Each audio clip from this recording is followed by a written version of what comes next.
ওজন কমানোর সময় কি ফ্যাট জাতীয় খাবার বাদ দিতে হবে? অবশ্যই না।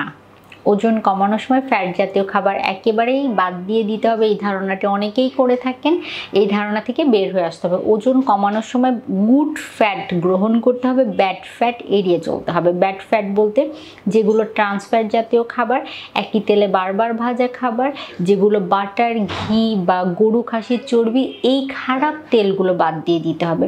ভালো ফ্যাট, যেমন বাদাম থেকে ভালো ফ্যাট পাই, সামুদ্রিক মাছ থেকে ভালো ফ্যাট পাই, এগুলো গ্রহণ করতে হবে। পাশাপাশি অলিভ অয়েল গ্রহণ করতে পারেন। এক কথায় বলতে গেলে দেহের চাহিদা অনুযায়ী ফ্যাটকে নির্বাচন করতে হবে। গুড ফ্যাট অ্যাড করতে হবে, ব্যাড ফ্যাট বাদ দিয়ে দিতে হবে, তাহলে ওজন কমানো সম্ভব। আবার অনেকেই ওজন কমানোর জার্নিতে ডিমের কুসুমটি বাদ দিয়ে দেন।